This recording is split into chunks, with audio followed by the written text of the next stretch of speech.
let's get started. 42% of the political guests on Joe Rogan's podcast are Jewish. Why is this the case? If you exclude the hunters, the stand-up comedians, the MMA guys that Rogan has on his show, 42% of everyone else comes from a group which makes up only 2% of the US population. This video is going to be about examining that fact in a critical light and looking at the data that I gathered to arrive at that figure. But before we get started, I mean, just like first few seconds, he seems like a nice guy, and at least from this first few seconds, he seems to want to approach this from an intellectually honest perspective. But let's see. I haven't seen this video yet, so I'm hearing that the video is laggy. Is anybody else getting that? We'll continue. I feel I have to say this as an introduction. A lot of you watching will have probably instinctively recoiled at the mere sound of this thought that I'm presenting to you. Oh my gosh, anti-Semitism. Oh, and by the way, I'm watching this on 1.25 speed, just to get through it a little fast. But I'm asking you to really consider what I'm presenting you and really consider where that feeling you're having is coming from. All that I'm doing is presenting you with a raw statistic and giving you the data that you can verify in the description below. I promise that I will. Okay, so I mean, I just want to comment on this. A lot of people who hate, who spread certain hateful notions or even just stereotypes, often they approach it from, I'm just sharing the data. You know, it's like a super innocent thing. It's just the fact. I'm not making any claims besides sharing data. That should almost always be a red flag, because what you decide to focus on, what you put an emphasis on, generally has a reason, right? If you are dedicating, if let's say your only focus is to share data about crimes that white men commit, right? That's just the nature of everything you're focusing on. You're saying, but I'm just sharing the data. Yeah, but you probably have some anti-white male sentiment, and this is true about every single group. So you know, we shouldn't just accept. I'm just sharing facts. Normally, there's an intention behind it. And also, you know, he makes the claim 42% are Jewish. We will give him the benefit of the doubt. I haven't looked in it, but let's keep going. I will refrain in this video from making any statements which could be deemed inflammatory or extrapolatory. This will be a purely factual discussion on a topic which I'm sure most people would never even want to bring up, but I think it's vitally important that we do. To me, the dangers of such extreme overrepresentation seem all too obvious. Even if we were to assume that such extreme overrepresentation, the dangers of on a topic which I'm... What was this? What's this slide all about? Why did this just pop up? The Jews really control the media. Generalization is far less true for calling the Daily Show Jon Stewart a bigot and implying that Jews control the media. Okay, it's an interesting slide. Maybe he's trying to say that it's an inflammatory topic and that you could get fired talking about it. I'm sure most people would never even want to bring up, but I think it's vitally important that we do. To me, the dangers of such extreme overrepresentation seem all too obvious. Even if we were to assume that such extreme overrepresentation happened completely by coincidence and there was no collusion at all involved, we should still be... He says they seem all too obvious, but he doesn't explain why, right? So he says they seem all too obvious, but they're actually... I'm not sure they're obvious, right? So I would like to hear from him why, but let's continue. And here's another thing. Jews are highly overrepresented in a lot of industries. There's something that we need to understand about data, right? If you have a small amount of people, it's easy to be highly overrepresented, right? So let's take a demographic that is very popular. So let's say white men, right? White men, let's say, make up 30% of the population. They can never be overrepresented by more than 3x, right? If they are 100% of a certain industry, then they will be overrepresented by 3x. Jews, because they're 2%, can be overrepresented by up to 50x. Okay, so the smaller the amount of people you have in a group, the higher and easier it is to get multiple X's of overrepresentation. And this is very, very important to keep in mind.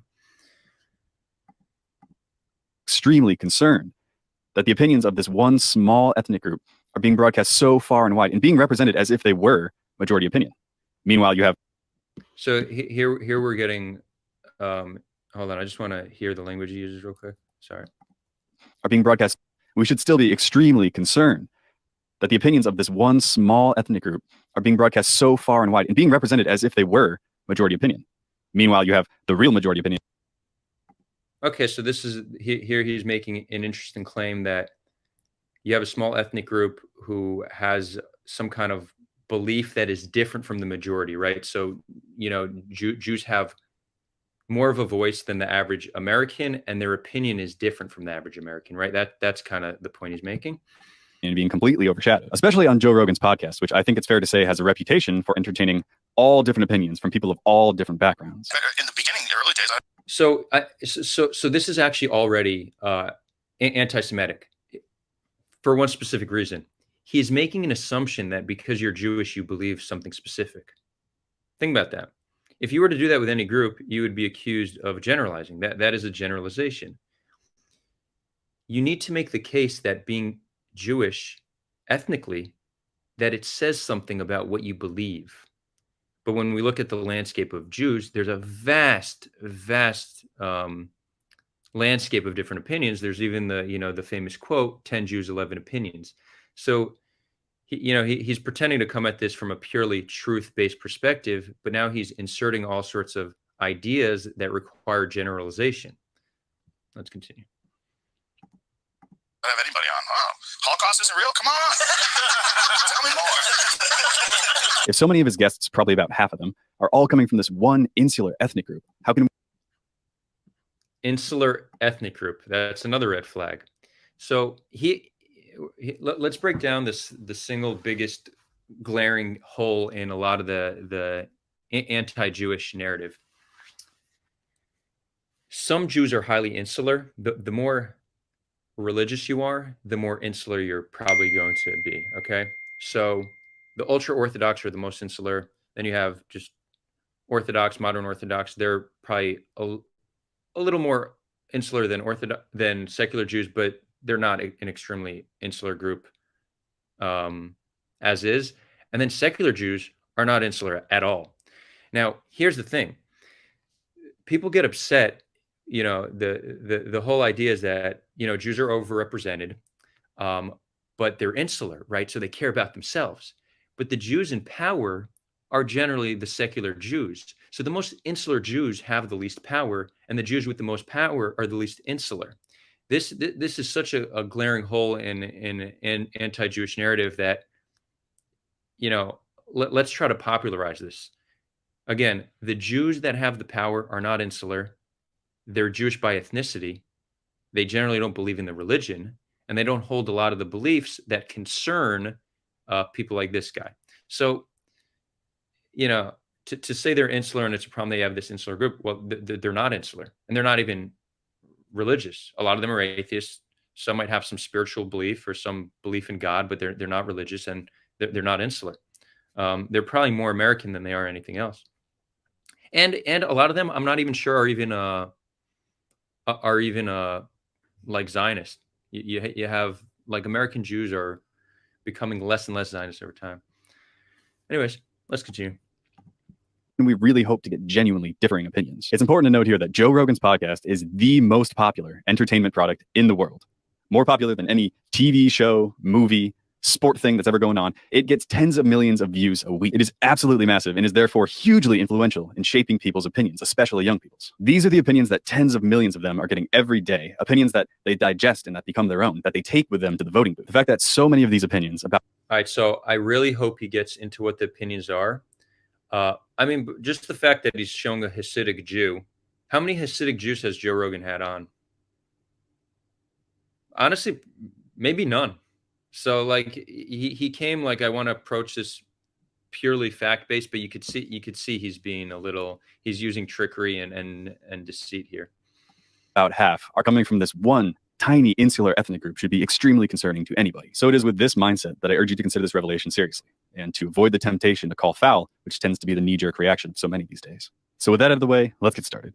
Now, how did I get involved in this thing in the first place? How did I decide to start researching this?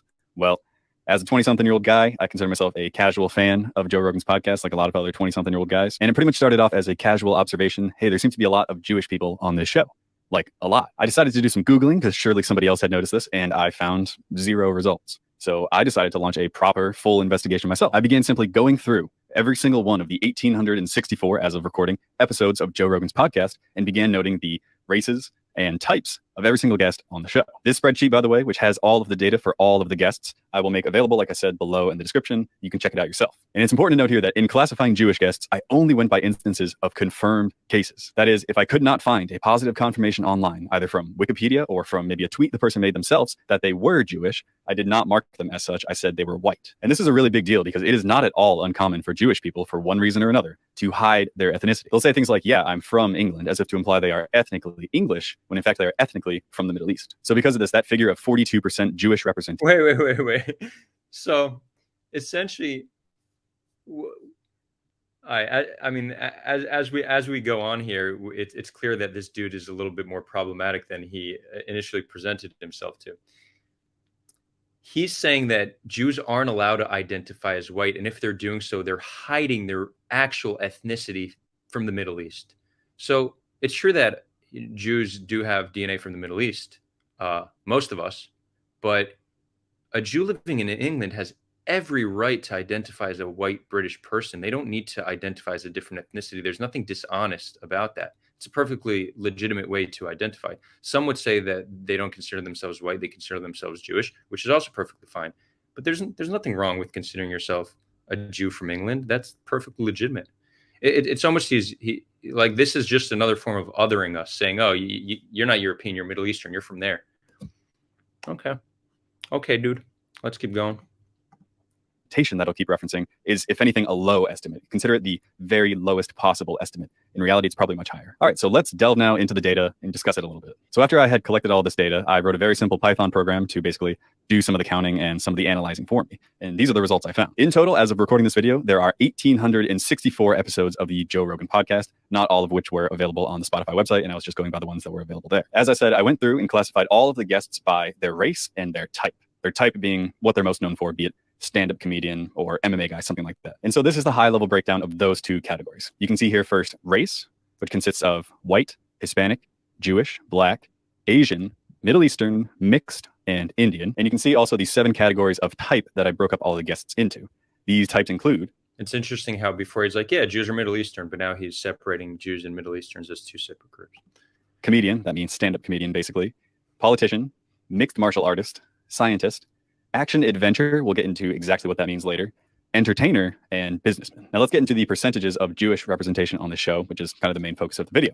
Let's start off by talking about total Jewish representation. This figure sits at 20.29%. That is, of every guest on the show, 20.29% are Jewish. This is actually quite low, but it's because some of the categories contain no Jews at all, which we will get into. Rogan's podcast also has a lot of repeat. Yeah, I mean, it's pretty clear that MMA is going to have close to no Jews in it, but yeah. Guests on it. So if we're only looking at unique guests, there were 856 over all the episodes, 156 of which were Jewish. That puts the Jewish representation in this category at only 18.22%.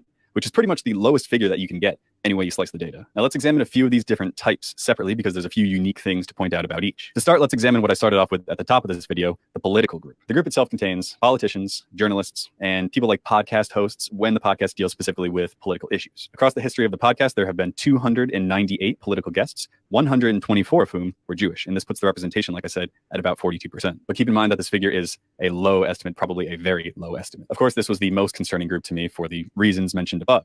I don't think you can really have a fair and open society in which this one group just has so much outsized political power. Next, I want to talk about...